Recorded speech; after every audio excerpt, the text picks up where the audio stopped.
Good morning, dear students. Welcome to the science class. Today, we continue our discussion on chapter 2, that is nutrition in animals. In the last class, you learned about what is digestion and the different ways of taking food by different organisms. In today's class, you will learn about digestion in humans. We human beings take in food through the mouth, digest and utilize it. The unused parts of the food are defecated. The food passes through the continuous canal which begins at the buccal cavity and ends at the anus. The food passes through a continuous canal which begins at the buccal cavity and ends at the anus.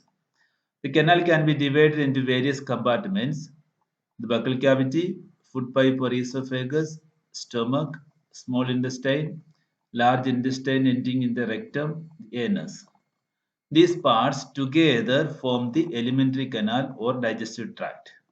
The buccal cavity, food pipe or esophagus, stomach, small intestine, large intestine, the anus. These parts together form the alimentary canal or digestive tract. Here in this diagram you can see the various parts of alimentary canal: the buccal cavity, esophagus, stomach, small intestine, large intestine, anus. The food components gradually get digested as food travels through the various compartments. The inner walls of the stomach and the small intestine and the various glands such as salivary glands, the liver and the pancreas secrete digestive juices.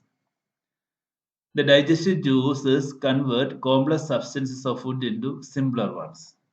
So the digestive tract or alimentary canal and the associated glands together constitute the digestive system. The digestive tract and the associated glands together constitute the digestive system. The associated glands, the salivary glands, the liver, the pancreas. These are the three associated glands and the digestive tract or the alimentary canal together constitute the digestive system. Let's start with the mouth and the buccal cavity. Food is taken into the body through the mouth. The process of taking food into the body is called ingestion. The process of taking food into the body is called ingestion. We chew the food with the teeth and break it down mechanically into small pieces. Each tooth is rooted in a separate socket in the gums. Our teeth vary in appearance and perform different functions. Accordingly, they are given different names. Here you can see molars, premolars, canines, incisors. These are the four types of teeth present in our mouth.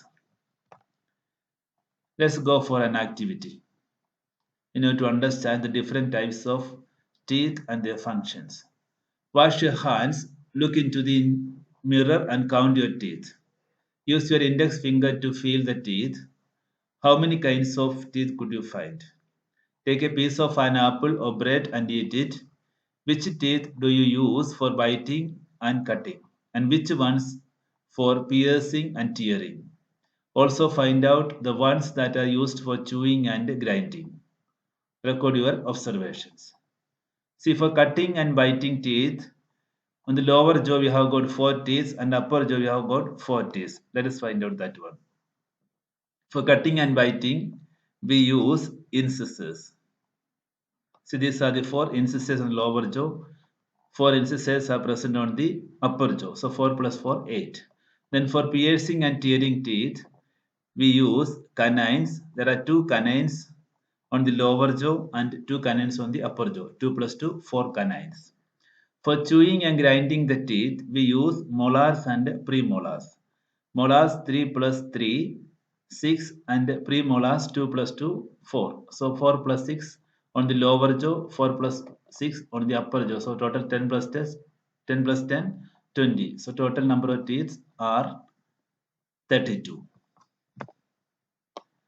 And our mouth has the salivary glands which secrete saliva.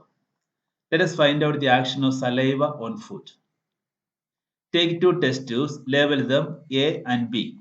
In test tube A, Put 1 teaspoonful of boiled rice, and in test tube B, keep 1 teaspoonful of boiled rice after chewing it for 3 to 5 minutes.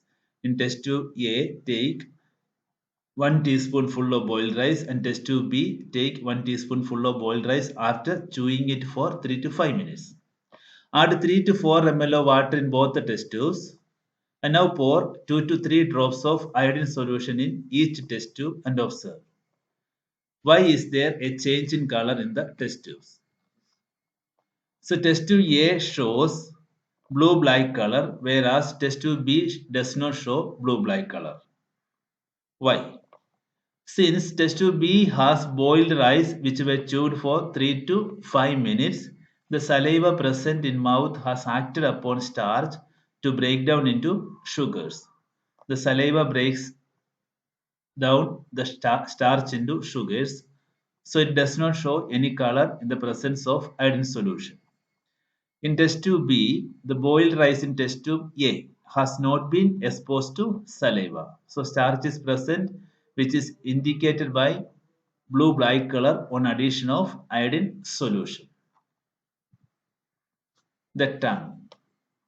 The tongue is a fleshy muscular organ attached at the back of the floor of the buccal cavity. It is free at the front and can be moved in all directions. We know we use our tongue for talking. Besides, the tongue mixes saliva with the food during chewing and helps in swallowing food.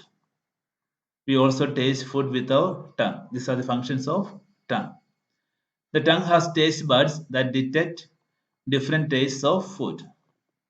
Here you can see the different regions of the tongue for different tastes.